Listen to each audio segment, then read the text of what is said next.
Michael, do you want to kick us off? Yeah, I will, yeah, no problem. Sweet. Robert, hi, it's Michael Clark from 4T Radio here. It's good to see you. Good to see you wearing the green shirt. And thanks for giving us a bit of your time there. Can I ask how you found the last couple of days being in camp? It must be, well, firstly, your excitement of being there, I assume you still are, and what you've kind of picked up in the last while. So I was actually back in the camp in Portugal, so there's a few faces that I've seen again, and it's also good to see. And it's been good. It's difficult, obviously, learning new calls and just getting used to new surroundings. But it's enjoyable. Just being in a new environment. It's good to learn new ways and new plays and stuff like that. And every day is going to be a learning day, I think, especially coming up to these games. But no, find it really enjoyable. It's good meeting boys from other provinces too, and just getting a feel for everything. So I've enjoyed it. It must be almost like graduating to the next level of school, if you understand what I mean. You know, the fact it's like kind of slightly new environment. Yes, you know a few people, but it's as you said, it's a big learning experience. Yeah, it's the next step for me. It's something. Whenever I started playing for Ulster, then that was my aim to then try and represent Ireland, and it's a step ahead in a rugby environment as well. And just a final question from me. I know that you were involved with sevens before. I mean, did you see some of the tournament last weekend? I mean, it looked as if anybody who's interested in the sport at all was absolutely enthralled with the magnificent achievement of the sevens team.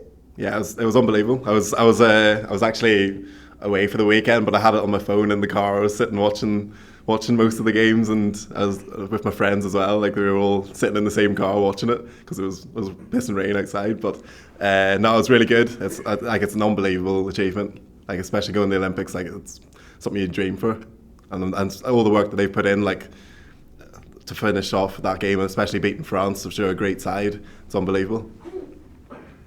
Thanks, man. Cheers.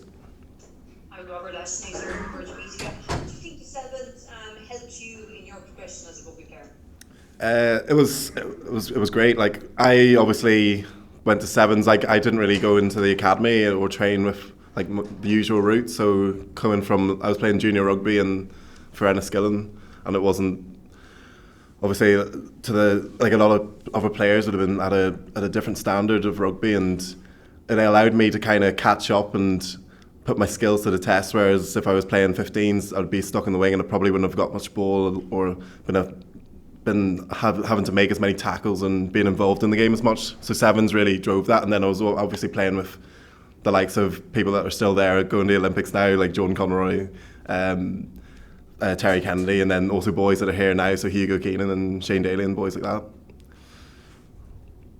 You were obviously part of the Ireland squad in Portugal back in 2020, and then obviously you got that hamstring injury.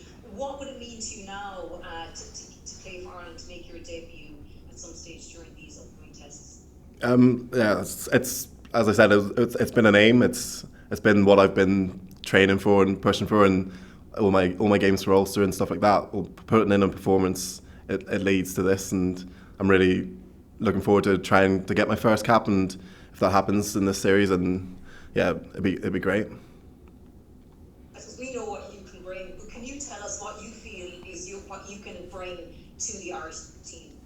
I think easy one to say is I've got speed, and I think what I back myself on is my defensive plays.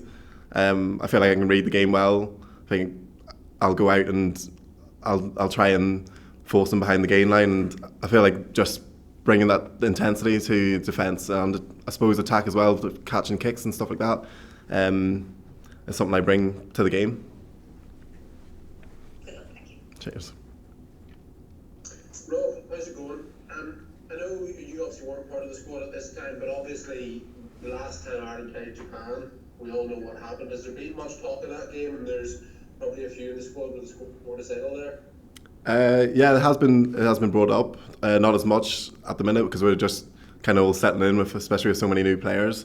But yeah, we do look at previous games, even the previous Six Nations and Scotland game and stuff like that. So yeah, it's good just to review stuff, and I suppose it kind of puts it in the back of your mind and then you'll come into training thinking about it.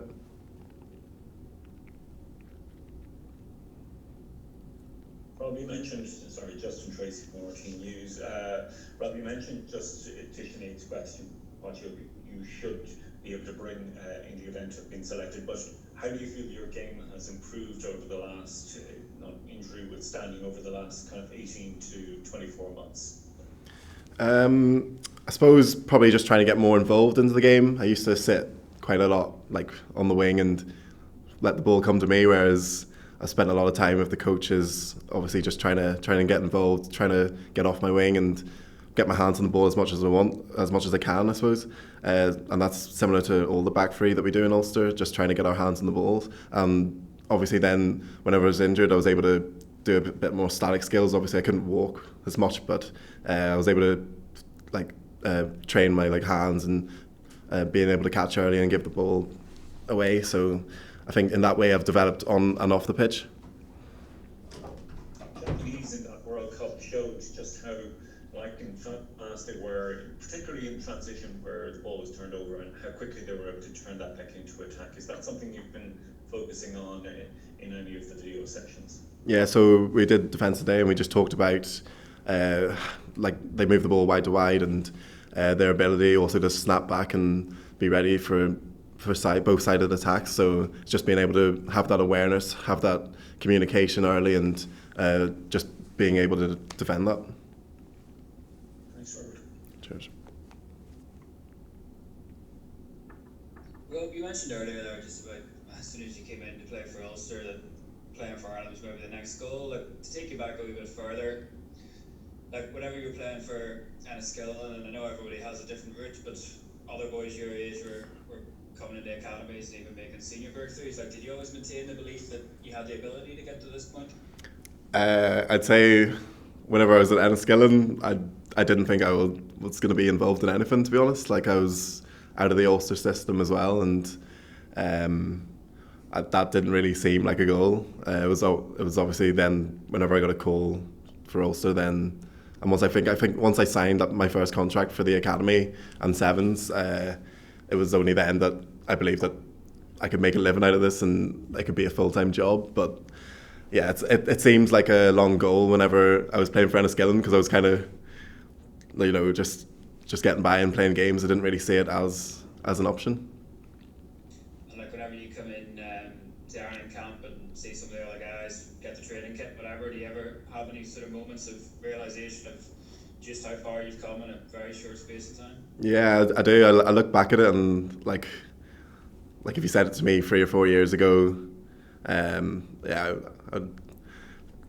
be shocked. I wouldn't have thought about it at all. But you get a realisation whenever you see everyone in camp and putting on the kit and stuff like that. It's been a weird journey, but it's I've kind of just went up every step, and here I am now in Irish camp. So yeah, it's been great. And you have that sort of surreal element to it. How helpful is it to have been in before, and prior to the Six Nations, just before lockdown? Do you feel more comfortable for having had that experience? For what, sorry? Just having had the experience of being in camp prior to the 2020 Six Nations. Yeah, it has been good. It's because obviously there's boys that I've met before as well, but it also helps that there's a lot of new boys coming in as well. So I mean, we're all kind of it's been able to allow me to in the process of learning all the plays and stuff like that. We're all it's a bit of learning for the first couple of days, and then I'm sure we'll get stuck into it. That's good, Rob. Best of luck to you. Cheers. Hi, Brendan O'Brien here at the Irish Examiner. Hope you're well. Can I just ask you one more thing with sevens? How did that approach happen at the time, and how was that sold to you? I mean, what was the approach made? So I was, whenever I was younger, I was playing in school, I think, and I went up for a day or two and played a bit of sevens.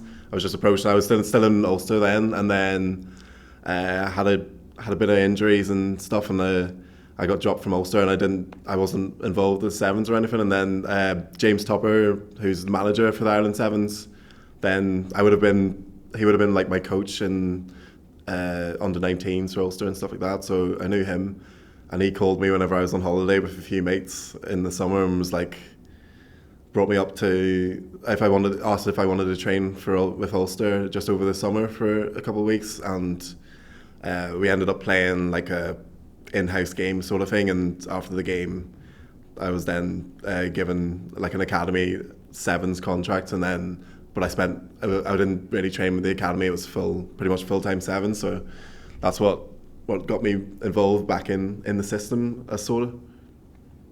And where are you on holidays? You on a nice beach somewhere? I was in a sunny beach of Spain. Very good, very good. And so when you went into that sevens system, was it take it as it comes, or what was the plan? Was it to play the season or a couple of rounds like you did, and how did you move? It was, to be honest, like I wasn't really sure. I was kind of just brought down to sevens to see how I got on, and I think I got on well, and I was able to I played in quite a few tournaments and stuff like that. And it was once I started getting selected, then I kind of just stayed in with the sevens then, and then. But it was a good experience, and I really enjoyed it whenever I was down as well. It was kind of a big step from Enniskillen. I wasn't really sure like if I was capable of doing it, and I didn't really have that belief at the start. But once I got into training, and all the lads were great, like, and I was able to settle in.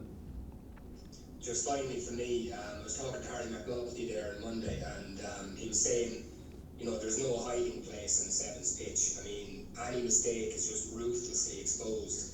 Did you have a couple of those moments in the first couple of games where you were left just kind of standing there thinking, crikey, this is really happening at breakneck speed? It's definitely true. You can't hide at all. For me, it's quite a while back, but yeah, I mean, I found myself being, I think, you have to work hard in sevens, and if you don't work hard, you get caught out. And at the start of it, I wouldn't say I was fit enough for like the intensity of the game, and sometimes I'd find myself caught out a few times. And but I think once you get used to the training and used to the intensity of the game,